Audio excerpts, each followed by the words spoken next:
Porém, uma guerra é feita de surpresas e a China comunista fez uma ameaça de intervenção armada de apoio à Coreia do Norte. A China começou uma maciça concentração de tropas armadas ao longo da fronteira.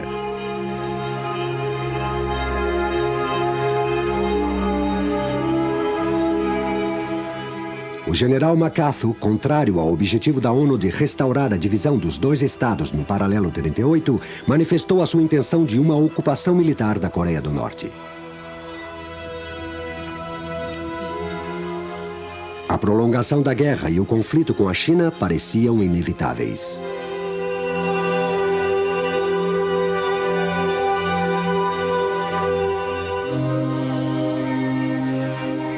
No dia 3 de novembro, cerca de 50 divisões chinesas, aproximadamente 300 ou 400 mil homens, cruzavam o rio Yalu.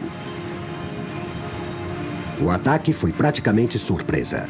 A Guerra da Coreia teve, então, terríveis dimensões. A China atacou a linha de frente da ONU em toda a sua extensão. Todos os aviões de ataque à superfície que estavam disponíveis foram chamados para cobrir a retirada.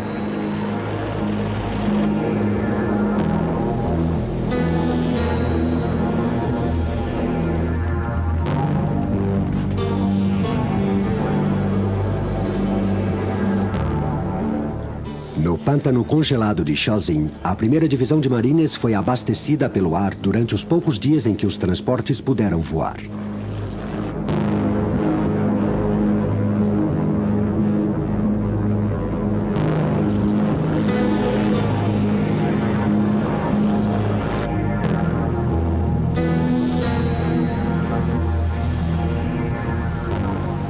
A Força Expedicionária de Porta-Aviões 77 da US Navy navegou até o norte para atacar os chineses que cruzavam o rio Yalu. Além de lutar contra os chineses e coreanos, os aviões tinham de combater um outro inimigo, o inverno.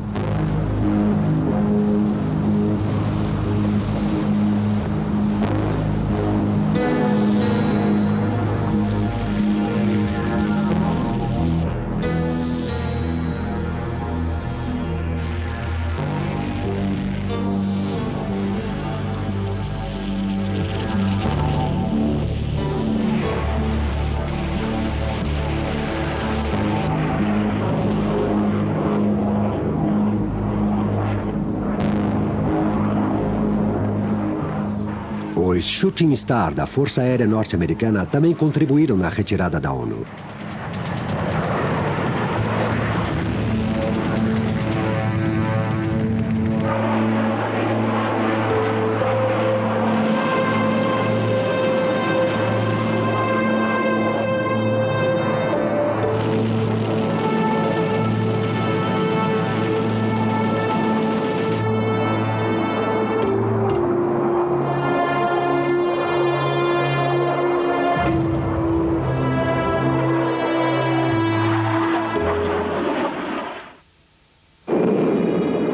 A intervenção da China e a participação do caça-reação soviético MiG-15 alteraram de maneira decisiva o domínio do espaço aéreo. No dia 8 de novembro, ocorreu o primeiro combate entre reatores da história. O tenente Russell Brown, da USAF, pilotando um F-80, abateu um MiG-15 chinês sobre o rio Yalu.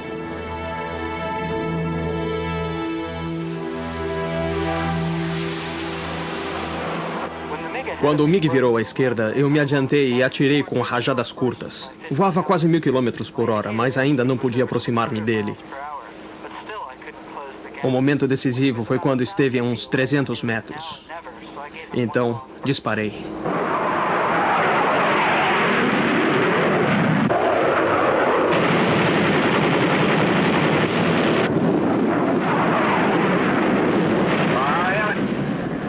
No dia seguinte, o tenente William Thomas Amen, pilotando um caça Panther do porta-aviões Value Forge, abateu um MiG chinês que voava a baixa altitude. A US Navy estreava o seu placar de MiGs derrubados.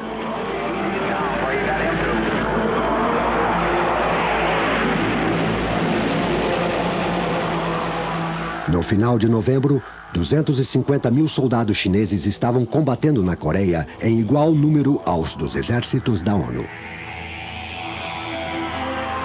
Os chineses avançaram até o sul e conseguiram uma surpresa tática e com uma grande estratégia. Em poucos dias e mais uma vez, as tropas da ONU retiraram-se da península e eram traçados os planos para a sua evacuação.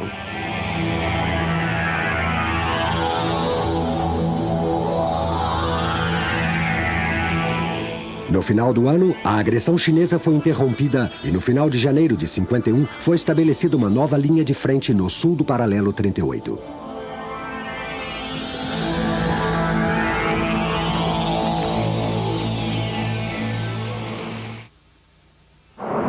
Os MiG eram a maior ameaça para a superioridade aérea da ONU. Voando a partir de bases protegidas de qualquer ataque aéreo, o seu rendimento era superior ao de todos os aviões das forças da ONU. Isto obrigou a Força Aérea Norte-Americana a reexaminar suas prioridades táticas na Coreia.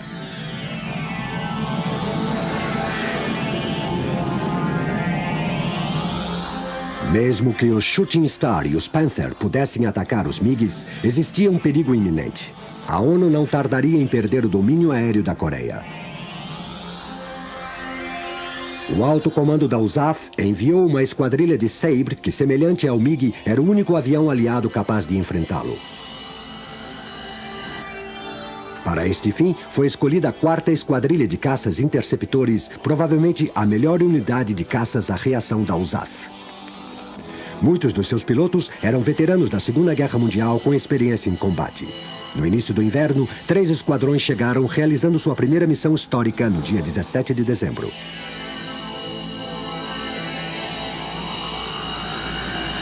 Quatro Sabres partiram em direção ao rio Yalu. Contra eles, os MiG decolaram com rapidez desde uma das diversas bases da Manchúria. O tenente-coronel Bruce Hinton comandava a missão da ONU. Quando nos aproximamos da área designada, reduzimos a velocidade à dos F-80, esperando que os MiG aparecessem. Não sabíamos se eles viriam. De repente, um dos pilotos deu o sinal. Vi um grupo de 4 caças que voavam a grande velocidade e cruzavam o nosso caminho uns 1.500 metros diante de nós. Escolhi o mais próximo. Aproximei-me uns 400 metros e disparei uma rajada curta.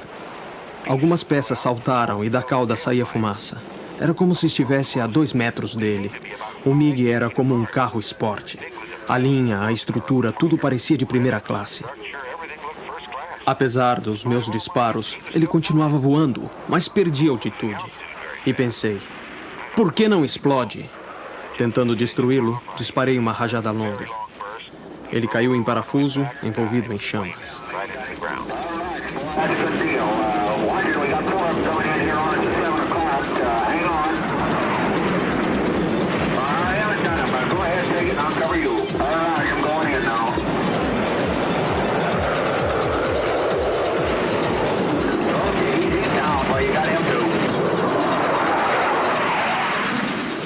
Equipado com 6 metralhadoras de calibre 50, o F-86 voava sem um grande carregamento de armas. Em muitos casos, durante a batalha, o enorme caça comunista aguentaria muitos danos, mas conseguiria voltar à base.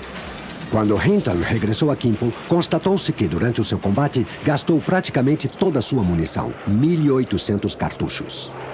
No dia 22, outros 6 MiGs foram abatidos em combate. No final de dezembro de 50, os pilotos do Sabre demonstraram que podiam dominar os MiG.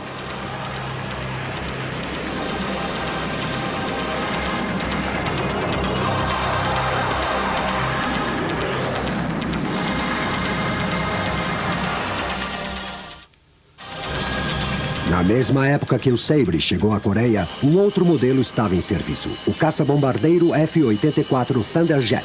Em dezembro de 50, o Comando Estratégico do Ar enviou à Coreia os F-84 da 27ª Esquadrilha de Caças de Escolta. Igual à 4ª Esquadrilha de Caças, equipada com Sabre, mais da metade dos pilotos da 27ª era de experientes pilotos veteranos da Segunda Guerra.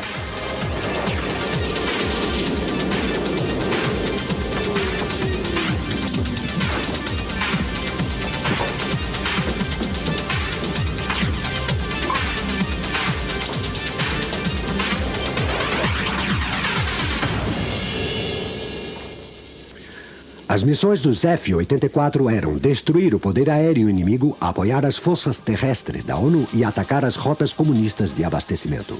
O Thunderjet, que substituiu o F-80 e o F-51, demonstrou uma enorme capacidade como caça-bombardeiro. Apesar dos danos sofridos, com frequência os pilotos conseguiam regressar aos seus campos de aviação. No final de janeiro de 51, ao abater 5 MiG, os Thunderjet fizeram os primeiros prisioneiros da ONU.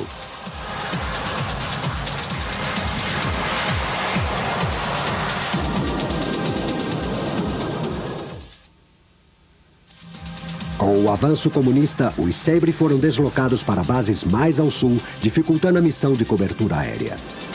Mais que nunca, o trabalho dos porta-aviões norte-americanos, britânicos e australianos era importante.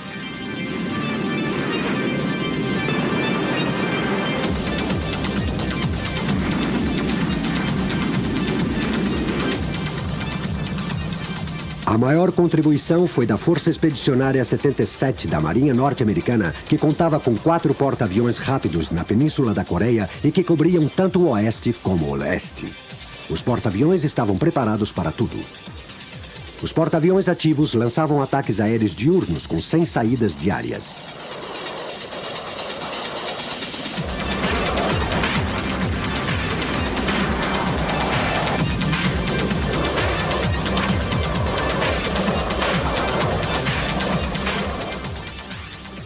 Enquanto os comunistas concentravam suas forças na ofensiva da primavera de 51, os aviões navais conseguiam 2 sucessos notáveis.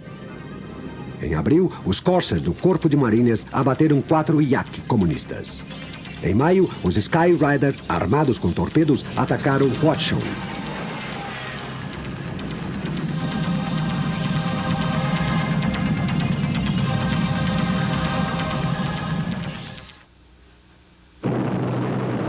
Até então, os bombardeiros da ONU tinham realizado sua campanha de interdição quase sem resistência. Porém, esta situação reverteu-se em janeiro de 51, quando os MiG começaram a apresentar uma oposição mais séria. No dia 12 de abril, 60 MiG entraram em combate com 40 B-29 e 50 Thunderjet numa batalha aérea de grandes proporções. 3 bombardeiros foram abatidos, mas os norte-americanos derrubaram 13 MiG, 10 pelos B-29.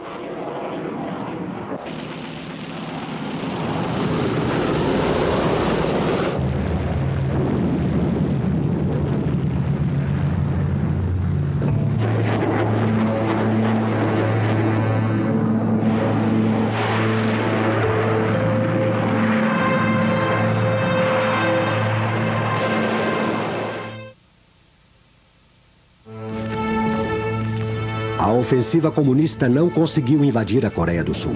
No entanto, a ONU foi obrigada a abandonar seu projeto original de unificação do Norte com o Sul.